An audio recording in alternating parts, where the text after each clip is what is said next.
Yeah, greetings, my fellow freedom lovers, sovereign thinkers. This is LL3's newest podcast.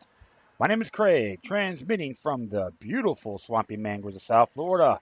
And today's date, Saturday, April 9th, 2016. Yeah, it's a beautiful day out in South Florida. Clear skies, warm but breezy. Not really people sweating as much, but it's really pleasant. Took my dog out again. He's a little hot, so I'm gonna take him out again later on today and give him a little bit cooler, take him around the beach again and have some fun with all the folks out there. And I'd like to give a shout out to my friend David Apolia or Dave Necro from Crypt Magazine. Happy birthday, my friend. Wish you a full and healthy recovery.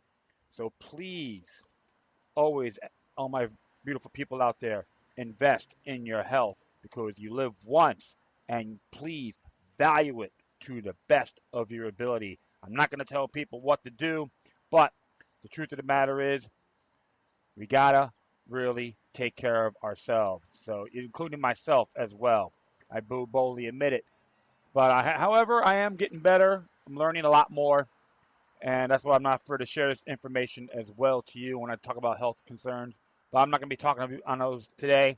So I was just got scope on Facebook, and one person put on there for the hour of the time about a veteran who served his country is being harassed by the Huntsville, Alabama government because he was living off the grid, trying to evict his own property.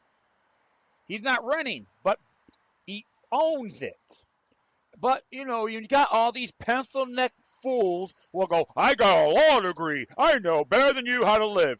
They got this power to be a bunch of nannies. And what's going on in Huntsville, Alabama is just a prime example. How pathetic you got folks in local government and beyond. Like I always say before, government means to control the mind. That's in Latin. Look it up.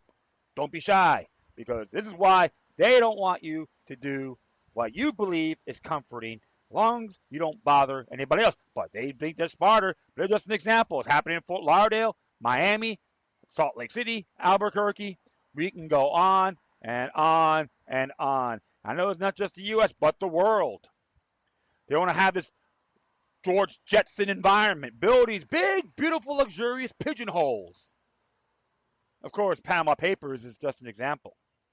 So this is real. It's like really, it does get my goat because you own your body, not them. But they assume they're smarter than you because we got a law degree and the people voted for us. You know what? People with that mindset deserves a penile microphone in their mouth because all you're doing is talking nonsense. And don't worry, it's not sexual harassment by me. Okay? So I had this, going to do one of the articles. Actually, I got this from the Alternative Daily, and it may be an old, like an old article. But it says here, is it illegal to live off the grid? A perfect storm of rugged individualism, consumerism, backlash, and environmental concern has led Americans to explore drastic lifestyle changes. Some trailblazers are even choosing to live off the grid. But is it the new trend legal? A handful of enthusiasts are coming head to head with zoning and housing code regulators who say no. Robin Speronis became the poster child of off-the-grid living when her makeshift home ran afoul of local courts in Cape Coral, Florida. The city claimed that the house did not meet code. I'm going to stop there for a moment because I did a podcast on this a while back. I was there around early 2014, and it was interesting about this whole zoning code. They usually, I think it's called the International Management Code as well, which is mainly Agenda 21, Globalism 101. So, but really, keeping tabs on this. Well, she did. I didn't say anything wrong. Okay, she paid for sewage. Oh, that's it. And people are offended. You know what? Too bad. This is why you have to really start really focusing on this, my friends, because they want to control you as pieces of corporate property. They think your peasants don't know a damn thing. But that's we're worried because people are learning every day on how to better themselves and try to be more self-efficient. But I will proceed. Verona strategies for unplug included an indoor propane lantern and stove deemed a fire hazard by the city if she ends up blowing herself up or catching fire in that house. The compliance manager reasoned that it's not. Why are you picking on this woman? It's why didn't you do something about it? Though expensive, the city insisted that alternative methods of going off the grid would comply. There are an awful lot of alternatives out there that meet code. The problem is that she is not using those methods.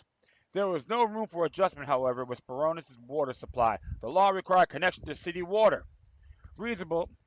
Reasonableness and code requirements don't always go hand in hand. The special magistrate, I call him Masturbate, that's what I call Masturbate, because they're not even a judge, all right, assigned to her case, admitted this type of regulation effectively makes off-the-grid living illegal. Well, you need to penile microphone there, Masturbate.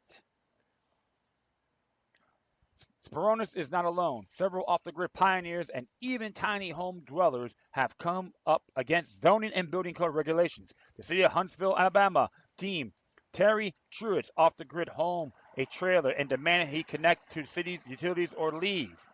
Oh, ooh, I demand you. Called involuntary servitude, my friends. It's in their state constitution, including Alabama's. Look it up. I believe it's Article 1.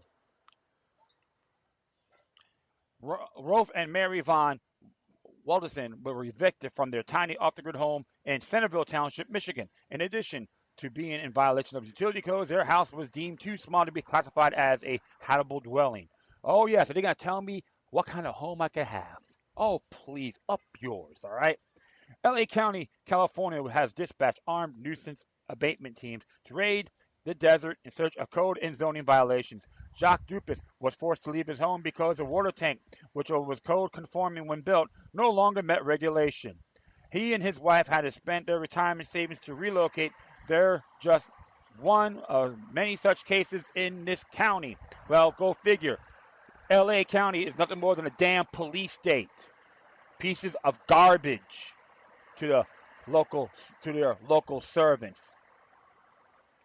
Even in rural Casilla County, Colorado, long seen as a haven for the off-grid experiment, local officials are cracking down. Residents report a steep increase in crime, illegal dumps, and abandoned lots. They also accuse some newcomers of misusing scarce water resources. As a result, land use administrators are using previously unexploited discretionary power to deny camping and building permits. Yeah, I need permission to build my home. You can't even clean their own rectum for all I care. As the old saying goes, your right to swing your arms ends just where the other man's nose begins. Unfortunately, identifying and avoiding a person's nose is just much simpler than analyzing the potential impact of off-the-grid living. Take electricity, for instance. On a basic level, electric wiring and connections that aren't up to code may be a fire hazard. This is also the case with makeshift alternatives, such as Perona's propane lamp. High house fire can easily spread to neighbor structures and urban areas, causing property damage and loss of life. Alongside more complex systems arise more complex problems. Power companies operate on a grid system. As customers choose to go off grid, the cost of large infrastructure is divided among fewer users. This has led utility companies to lobby for monthly surcharges on solar households. Oh my goodness, I hate competition. We gotta have the government to help us. Save me, save me, save me.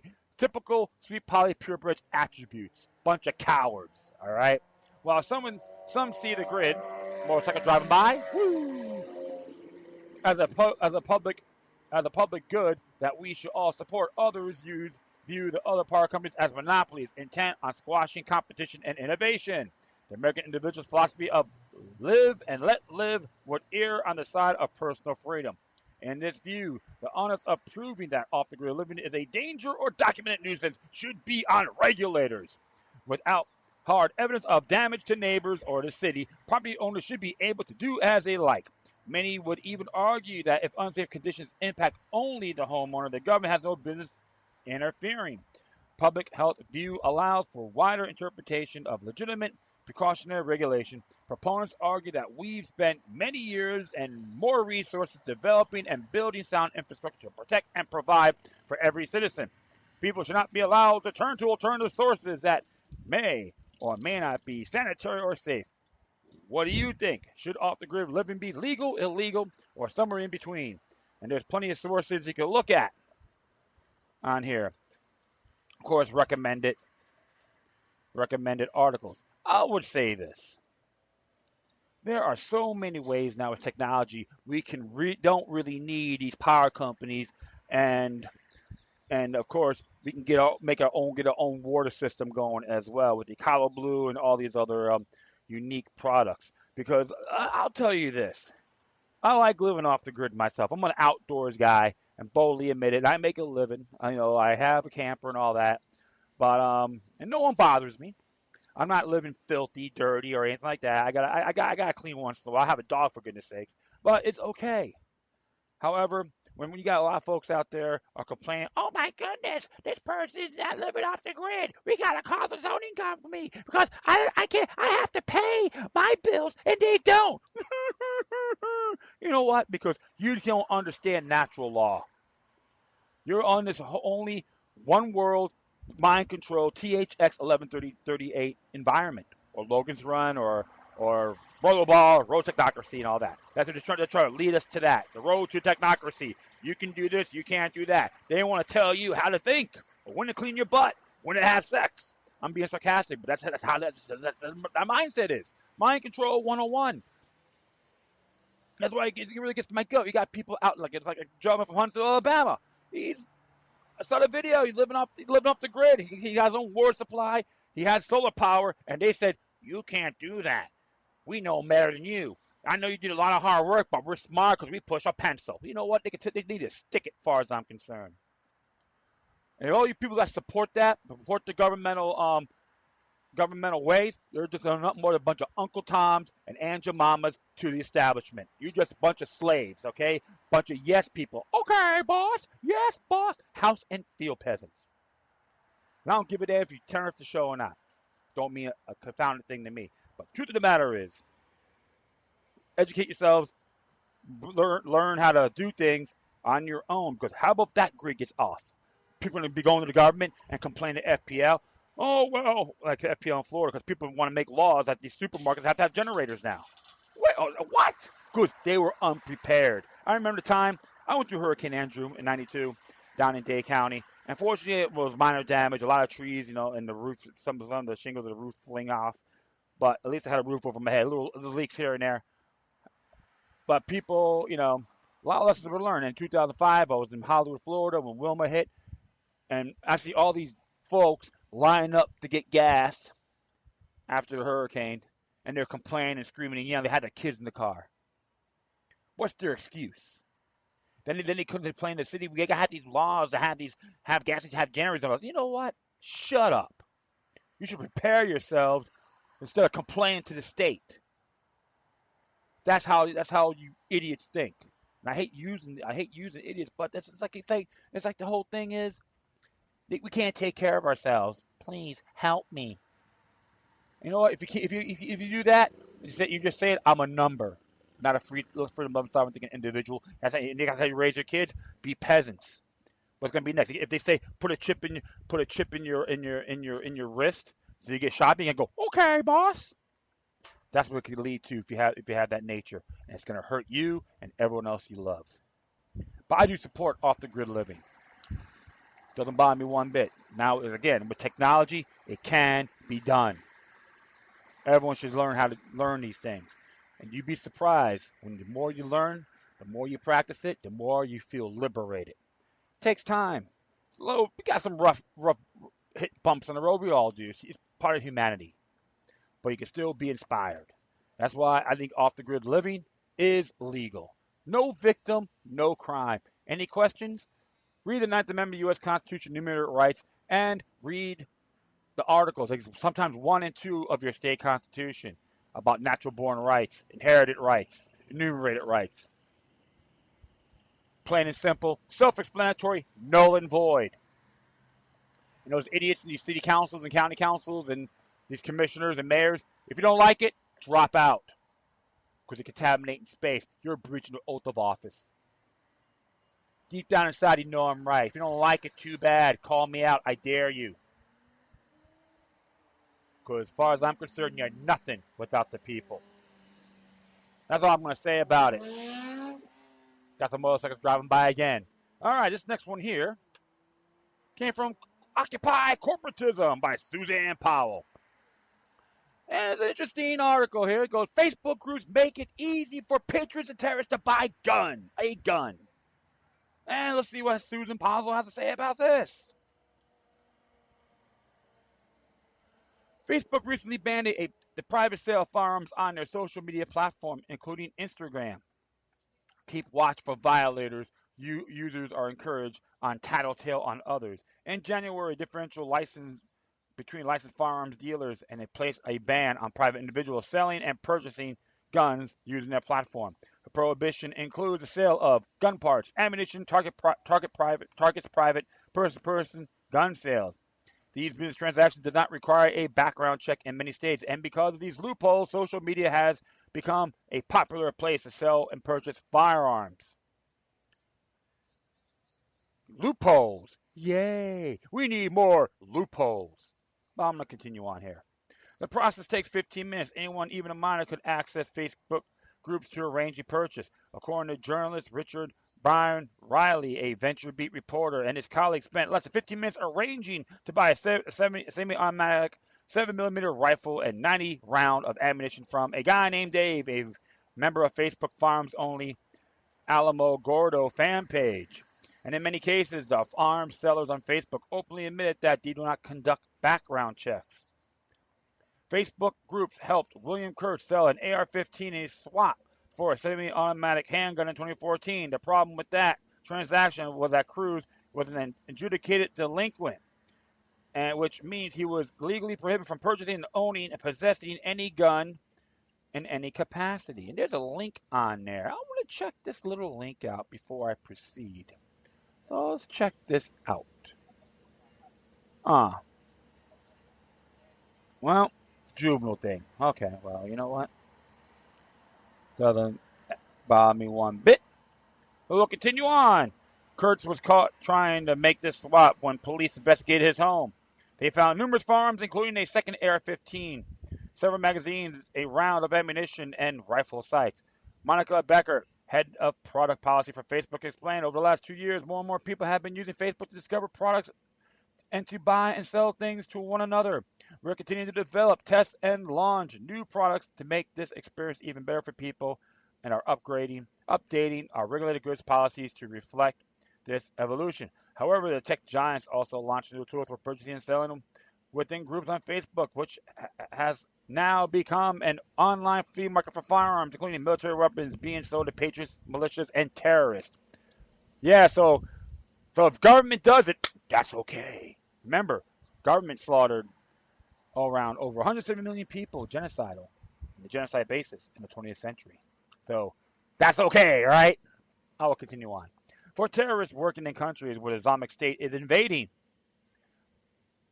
funded by the New World Order to be exact, this method of obtaining a gun is quick and easy. In fact, an estimated 6,000 trade for weaponry has occurred across the Middle East. Knowing it is easy to purchase a gun via Facebook is concerning when it's also taken into consideration that there is no prohibition for a known and suspected terrorist to preclude them from purchasing a gun legally under current federal laws.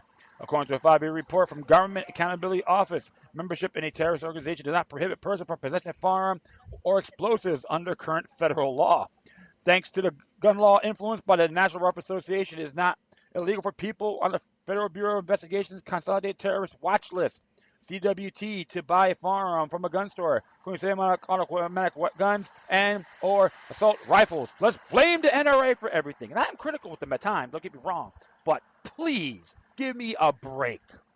It is important to note that those on the CTW are under reasonable suspicion for having known or a suspected terrorist. So it's just more of like a thought criminal basis as far as I'm concerned. The GEO discovered that between 2004 and 2014, 2,233 attempts to purchase guns by suspected terrorists from an American gun dealer, and 91% of the time the terrorists were successful, which translates to 2,043 guns. To date, there are an estimate of 700,000 people on the CWT. So, CWT. Yeah. So, you know what that means? You know what that means for sure. You are a suspect. Oh my goodness. You're on that CWT list. So this is what really gets me. And personally, why I'm gonna buy, I'll be honest. I'm not gonna buy any firearms through Facebook, okay, or talk about buying, okay, on Facebook, because they collect that data, my friends. Okay, Facebook is part of a alleged CIA entity, allegedly speaking, but they collect all that information. That's why myself, I'm pretty low key in those areas, about about what I buy and all that. It's just unnecessary. What gets me, like, you think this whole thing here, getting getting firearms from Facebook. If you get rid of it, is going to end it. People are going to find ways of buying firearms one way or the other. Consolidated terrorist watch list. Okay, so they can assume if I'm a critic, if I'm critical to the government, they could put me on that list too. I wouldn't be surprised. I have a friend of mine got harassed, and she'd never been arrested, never been convicted of anything, and no felony offenses, and she couldn't purchase a firearm. I know firsthand. This happened a couple years ago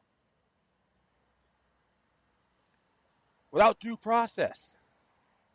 But people right now worry about people buying firearms through Facebook. Sometimes that can be an entrapment, as far as I'm concerned, and this is why, thanks to the gun laws that are influenced by the National Rifle Association, please, we got the Second Amendment, got the Ninth Amendment. Okay, so I blame the NRA. I'm critical with them a lot, but this is like more like nitpicky. This left-right paradigm propaganda. Okay, people should be more focused on psychotropic drugs. People should be more concerned about Gladio B, which happened, good example, in Paris and Brussels. Okay, the terrorist attacks. Those are New World Order attributes. Don't go after our natural born rights. Okay, and this so-called reasonable suspicion. It's kind of, sort of. It's the only way, just like that. Assumption. It's okay to be assumptuous, but if you assume to them, you're a bad guy. You're the criminal. You're the piece of garbage. As far as I'm concerned, I just really, I just laugh at these things. But a person like myself, I'm not going to get my firearms through Facebook. Plain and simple. Why give them more ammunition? Use the enemy's tools, my friend. Don't give it to them. Use it for your advantage. That's what I think about Facebook. You can use it to counter the information war. Something like this, I just laugh because, oh well, they take advantage of our freedoms. Please. Living in a police state is not better. That's how I see it. So anyone who wants to buy firearms through Facebook, you got to make that decision, choose that decision wisely. Because it can backfire you anytime. I see many people's Facebook pages talk about their whole damn life on there. That's a mistake. Even a person, I got buddies in there that put all their stuff up there. I let them know point blank. Always observe, response, be strategic. Other great social media sites out there is a lot better than Facebook. You even check out Kevin Blanchard's site. Just go blackmanwiththegun.com. I'm not going to add on it, but type it in, blackmanwiththegun.com. He has a social media group, a little bit more private, friendly, and you can talk about firearms there. Facebook, don't even waste your time. So, but patriots and terrorists, oh my goodness, the patriots buying firearms on Facebook, run to the hills. Air raid sirens. This is what I see. It's a total anxiety attack. Don't get me wrong, not offended, but I see people, they've got their pros and cons. Don't get me wrong, I'm not going to here to condemn anyone. We got to always look at the bigger picture. That's how I see it with this particular site. I don't have to talk about how many forums I put on posts on Facebook. It's none of their damn business. People who know me know, understand what to do. That's it. I don't have to go to Facebook to tell people about it. Come to me. Don't be shy. All right, next one here, my friends. Came from RT. Is about Cameron. Cameron shouldn't resign. He should be sent to prison by Ken Livingstone tells our Russia Today RT video. Prime Minister Cameron should be sent to prison for profiting from shares in his father's offshore investment fund. From former mayor of London, Ken Livingstone has told RT. Livingstone said the Panama Papers scandal is incredibly damaging for the PM. He went on to call Cameron the most hypocritical prime minister of my lifetime and described his administration as the most damaging government. Yeah, they're wearing no clothes. Bare naked politicians. That's right.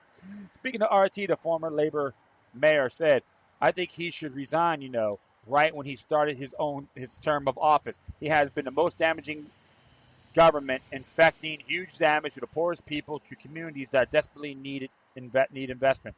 Cameron's government for the last 6 years has been about a small elite getting richer while the poor get left behind. He shouldn't just resign. He should be sent to prison. And there's a 54-second video. You can see it for yourselves, folks. Livingstone highlights the history behind secretive offshore tax havens, blaming the late former Prime Minister Margaret Thatcher for deregulating Britain's financial system. This deregulation enabled wealth to move their money abroad to avoid paying UK tax. Livingstone said the PM's late father, Ian Cameron, spent 30 years laundering money through Panama and didn't pay a penny of tax to Britain. And then his son, in denial, refusing to be honest about all of this. Yeah, all thing I know too about Cameron, he's just another bend over Bob to New World Order and the banksters, bitch. Okay, peasant, butt boy, whatever, etc. And I don't blame Ken Livingstone for saying that. And so I have to really, gotta really look at everything a lot broader than what it is. So that's why I'm just how do I bring that out a little bit? It's just these people. These politicians worldwide, their barrels have been decayed and they're walking around naked. Probably have a leaf between their legs and that's it. The Panama Papers right now, it's been pretty nasty, but how many of them are going to be patsies? All the oligarchs going to be thrown in jail and thrown in prison? We don't know that. I wouldn't guarantee it. This is how it goes. It gets the weak links. Oh, this guy's pathetic. Cut him loose. That's how I look at the Panama Papers. Hopefully I'm wrong. But usually that's the case. That's the world of corruption. Doesn't matter what form of economics it is. It's all statism propaganda. So yeah, I agree. I agree with Mr. Livingston on that. He needs to go to prison with many of his lackeys. All right, next one here came from PaulCraigRoberts.org. Transatlantic and Trans-Pacific Partnerships complete corporate world takeover. And of course, you can do for donations and all that. And it says here, as it reads, I have emphasized since these partnerships were first announced, their purpose is to give corporations immunity from the laws in the countries in which they do business. The principal mechanism of this immunity is the granting of the right to corporations to sue governments and agencies of governments that have laws or regulations that impinge on corporate profits. For example, France's prohibitions of GMO foods under the partnership's restraints on trades that impinge on corporate profits. The partnership set up tribunals staffed by corporations that are outside the court system of the sovereign governments. It is at these corporate tribunals that the lawsuits take place. In other words, the corporations that are judge, jury, and prosecutor. They can't lose. The partnership set up secret, unaccountable governments that are higher and have power over the elected governments. You can ask yourself how much money the representatives of the countries who fast-tracked the system were paid by the corporations and how much the bribes will be to get the agreements approved by legislators. As you witness American, British, and German other government officials agitate in behalf of corporate rule, you will know that they all have been well paid, including dumbed-down Congresswoman Debbie Waxman Schultz, who claims to be for the people and for the working class. You know what? She's just another bimbo to the establishment. And I don't care if you get offended or not. Peter Lilly, Minister of Trade and Industry in Margaret Thatcher's Conservative government and current Conservative member of the British Parliament, took the trouble of looking at the transatlantic partnership and is warning against it. As a politician, he cannot speak forcefully as he might like, but he gives you the picture. Here's a report, Strategic Cultures. There's a link for that. And many of us have talked about this for the past couple years. All right, I'm going to continue on. No government representative who has the slightest bit of integrity and patriotism would have approved these agreements, and no legislative body that is not completely corrupt would hand its power and function over to global corporations. Yes, and I do recall I've been reading about this the past couple years, and I know Economy in Crisis talks about it as well, about the TPP, and we all know too about Congressman Alan Grayson from Orlando, which I'm not really too crazy about, but he did try to look into it, and they didn't want to give him the information, they didn't want to have him take notes or anything like that. So it was like really nothing really added up in his own words, which I believe he was totally against, and I commend him for that.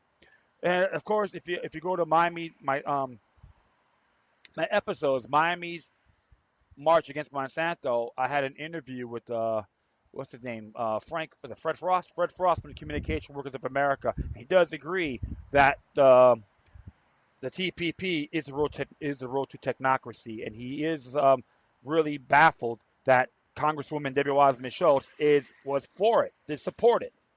Okay, and the AFL-CIO give her all this money, and she don't even give a damn about the unions. That tells you right there she's not more than a complete hypocrite. Just an example. See, everyone goes this whole party thing, Democrats, Republicans. You know what? People, will you please get your heads out of the sand and look at the bigger picture? Take the initiative on looking at their track record. And many of them haven't done it, but a great amount of them do. That's why I laugh about these things, about the links Occupy Democrats. Oh, my party's better than yours. Who cares about your Mickey Mouse clubs? One thing I gotta say about both mainstream parties, they have liberty caucuses, but you know what they do to them? They put them in the corner wearing a dunce hat. At least they have more integrity than these Sputnik neocons. Doesn't matter what paradigm they supposedly represent. This is why something like this is dangerous and unacceptable. And it will blow back in their faces. Guarantee you that. That the time will come. It's going to backfire. They're going to get a lot more they can chew on. Human nature in the universe is a lot more complex than they think. I admit that. A lot more complex than what we think, including these yahoos that support this global economic trash. So, next one here came from Activist Post. Derek Broad from Houston Free Thinkers. It says it came out today. It says, why did Houston's mayor prevent vax on being screened? Well, so the mayor's going to tell me what movies I could put on in the theater? Okay. Derek Broad, Houston Mayor Sylvester Turner, has intervened to prevent the Houston's International Film Festival from screening the controversial film Vaxxed. I didn't know mayors had that power. I'll just shove my foot up his butt and make him taste it. Only 1 week after being removed from New York's Tribeca Film Festival Vaxxed, cover up to catastrophe, the documentary, which highlights a whistleblowing scientist from the Central for Disease Control and Prevention, had been removed from the World Fest Houston International Film and Video Festival. Film follows the story of the CDC research scientist Dr. William Thompson. In August 2014, Thompson claimed that researchers involved in a study on the MMR vaccine fudged numbers to lower the number of black children who were adversely affected. Thompson is a senior scientist at the CDC and has been with the agency since 1998. On August 27, 2014, Dr. Thompson released a statement acknowledging that he and co-authors from a 2004 article published in the journals Pediatrics, did in fact omit and important information from a study on the link between vaccines and autism. Dr. Thompson originally did not intend to be so forthcoming about his involvement until it was revealed that conversations he had with Dr. Brian Hooker has been recorded. Dr. Thompson handed over thousands of pages of documents to Congressman Bill Posey's office for review. Posey served on the Committee on Science, Space, and Technology. There was very little chatter about the CDC whistleblower for quite some time until July 29, 2015, when Congressman Bill Posey took the floor of the House to discuss Dr. William Thompson's and his document. The debut of Vaxxed has only increased the attention on Thompson's claims. Vaxxed was originally scheduled to premiere at the Tribeca Film Festival, but was removed and faced heavy censorship. The film was also scheduled for the last night on the Houston International Film Festival, but was ultimately removed by officials with the festival after being contacted by officials within the mayor's office. This news was reported by Fox 26 in Houston. I think the mayor needs a good foot up his butt, as far as I'm concerned, that treasonous quack. Breaking, Fox 26 has confirmed the controversial autism film Vaxxed has been dropped from the lineup of the Houston International Film Festival following the direct intervention of Mayor Sylvester Turner, probably the big farmer's butt boy, as far as I'm concerned. The mayor asked that it be removed from the lineup. I believe Judge Emmett did the same, says Janice Evans, Chief Policy Officer and Director of Communications within the mayor's office. Yeah, so right now you got a couple of scumbags in Houston. They need to be called out. I would say fling their behinds out the window legally. The film was also removed from the Tribeca Film Festival lineup, so Houston is not alone. In fact, it was the move that raised the concerns locally, she added. Mrs. Evans referring to Harris County Judge Emmett. A spokesperson for Judge Emmett told KHOU that the film festival had mistakenly implied that county government was providing funding for the festival. Judge Emmett, supporter of childhood vaccination programs, contacted the festival and Mayor Sylvester Turner's office. Since the city of Houston is involved in providing funding to the Houston International Film Festival, the mayor's office of cultural affairs reached out and asked him that the film not be screened. Because you know why? Because you're a bend over Bob and proud, including Judge Emmett as well. Activist Post contacted Janice Evans and was able to confirm that the mayor did not directly stop the film from being shown down, but did ask that not to be screened at the Houston International Film Festival. Yeah, the mayor did not halt the showing of the movie. He asked not to be included in the lineup because the film festival has received city grant funding. Janice Evans told AP, "Well, it looks like Sylvester is using straw man rhetoric." Trump. Yep, the mayor's just another pathetic straw man as far as I'm concerned. It is a contradictory for the city to provide financial assistance to an event that is decimating an anti-vaccination message that is counter to work our health department does. I pressed the mayor's office further, asking it would be contradictory for the city to allow Houstonians to view a film that provides them with information needed to make wise health decisions. I also pressed Mrs. Evans on whether or not the taxpayers of Houston have the right to view the film and choose how to best treat their families. The statement I provide to you will suffice. Evans resorted. Hunter Todd, chairman of the World Fest Houston International Film Festival, told KHOU that he intended to drop the film because it was screening in other theaters around the country. The situation was immediately diffused when I explained to the mayor's cultural affairs office that we're not showing it, Todd said. However, obviously the film has struck a chord. What Hunter told Todd failed to mention to KHOU is that he was actually pressured into dropping the film from the festival. In a leaked email between Turner, Todd, and Felipe Diaz, head of Cinema Libre, the distributor of Vaxxed, Todd says he was pressured by the Houston government officials to drop the film. I want you to know that just like De Niro and Tribeca, we must withdraw our invitation to screen Vaxxed. It has been canceled, and there was no press release about the film that was scheduled for today. But after very threatening calls late yesterday from high Houston government officials, the first time and only time that have been called in 49 years, we had no choice but to drop the film, state Todd's emails to Diaz. I won't say high government officials, they're servants. I hate these officials. It's like so pathetically professional, pathetic names. And this is really like total blasphemy as far as I'm concerned. Heavy-handed censorship, to say the least. They both threatened and severe actions against the festival if we showed it, so it is out, he added. I hope that they did not call or threaten you. It is done, it is out, and we have been censored. There are some very powerful forces against this project. It does seem a bit of overkill, as I am confident that we will be released online soon and millions of people can see it. Activist folks, activists Activist Post spoke with Todd and Diaz and confirmed that the email is factual, although Todd acknowledged the email. He denied that there was pressure. Yeah, full of crap. Instead, Todd claimed that the programming committee for the Houston International Film Festival had already pulled the film because it was premiering in multiple cities, and the festival only accepted new film premieres.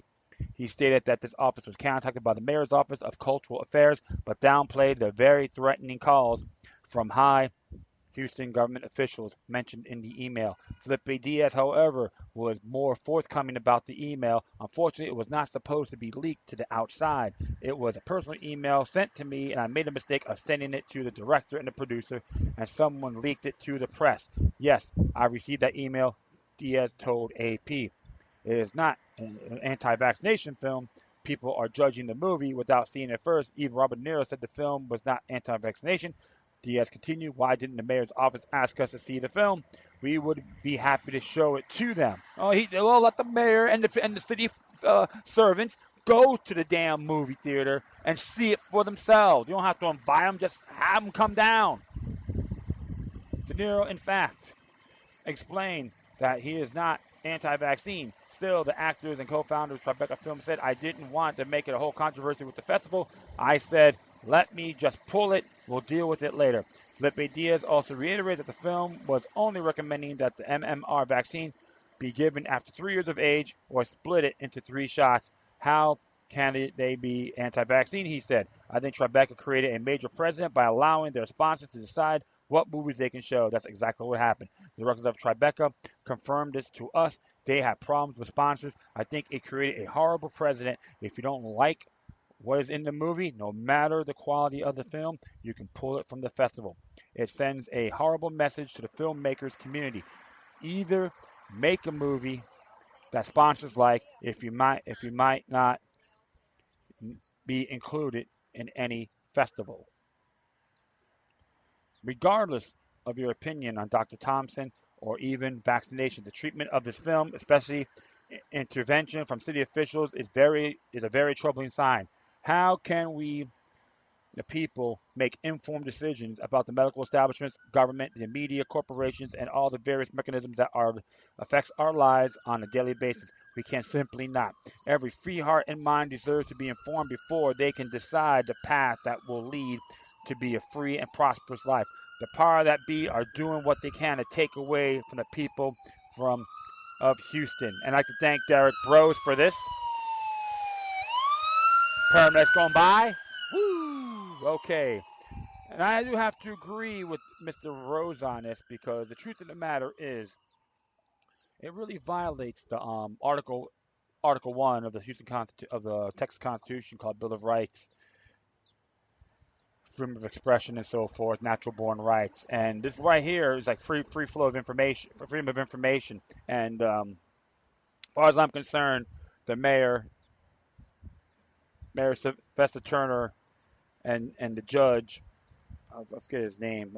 I guess what that tells. If I don't, the reason why I forget these names at times because Judge Emmett, yeah, a couple of a-holes as far as I'm concerned. But they probably got bought to they got bribed to get this film off because they probably may be running for something bigger in the future. So just let you folks know, if Sylvester Turner, if you got a recall vote in Houston or Harris County, use it.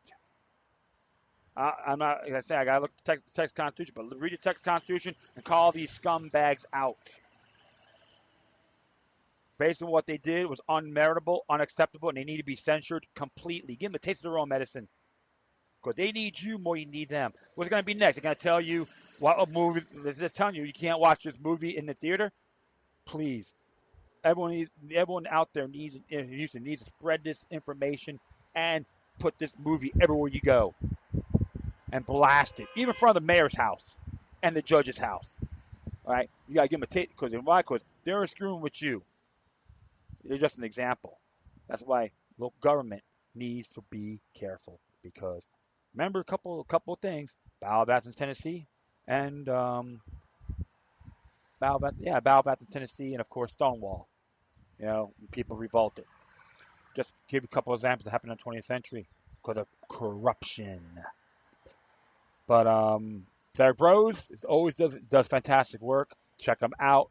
Go to Houston Free Thinkers. He's got young guy, got spirit, liberty minded, not a shill, the real deal.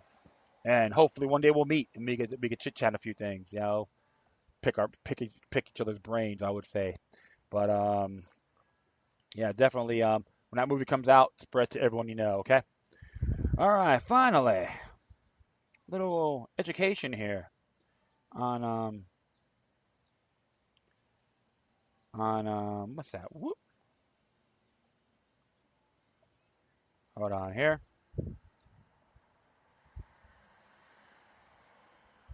This one here came from the 10th Amendment Center. Pretty good stuff, I would say. It says here. Sorry about that. It says here. Constitution 101, conflicts between the feds and states or the people. I like when it says here, some people want you to believe that we should always defer to Washington, D.C. It conflicts between state and federal power, but they've pretty got much things backwards. And it's a cool little video. It's a minute and 36 seconds long. Definitely check it out. He's Michael Bolden from the 10th Amendment Center. Is very good. He has a lot of merit to back it up, and tells you how the 10th Amendment supersedes any laws that the federal government try to implement is null and void. That includes the Real ID Act, the Patriot Act, and all that good stuff, or the USA Freedom Act, which is unfree as far as I'm concerned. But yeah, there's a cool little link. You should check it out, and of course the full transcripts are there if you're a member. But it's really good. Just play it. You won't be disappointed. All right. All right. Well, right now that is it. I'd like to thank everyone for listening to this show, and plus feel free to download and share this throughout your social media networks. If you have any questions, comments, recommendations, love letters, hate letters, etc., or you got something I could be interested in to check out, do it. Whatever you do, however, please always use decorum. You can hit me on Facebook, Twitter, Google+, Spreaker, iHeartRadio, YouTube, the Freedoms Network, and Scene.life. Or you can email me at LokiLuck3, it's number 3 is all together, at gmail.com. And just to let you folks know, the beginning of the song is a tune I played. Is a song called Spartacus. Royalty-free metal, cool instrumental stuff. And I credit that. And I'm going to play you one more song before I go. Is a great band called Creator, which I first heard about them in late 86, 1987. The first album I heard from them was Pleasure to Kill off of Combat Records. Real fast, real intense, and so forth. They got a real cool song called Civilization Collapse. It came out around 2012. I think August 2012, if I'm correct. But it's something I can relate to. Many of us have been talking about this, what would happen if civilization collapse. And some of the videos, capitalism is dead and all that, it's mostly the one world order. That's what they're trying to lead us to. So please, folks, don't be fooled by their propaganda matrix. They want us at each other's throats. They want us killing each other because they don't give a damn about any of us. Many of us in the world have disagreements or differences, okay, which is okay. But the truth of the matter is, my friends, you need to stick together because, like I said, their goal is to annihilate many of us. Only have 500 million people live on this planet, according to the Georgia Guidestones, all right? So I'm going to play this song, And once again, thank you for your time. Plus, always remember that demoniac resistance is healthy for the soul and can liberate humanity. Until next time, take care of yourselves, keep on spreading the love, and may your guardian spirits be with you. Enjoy the song.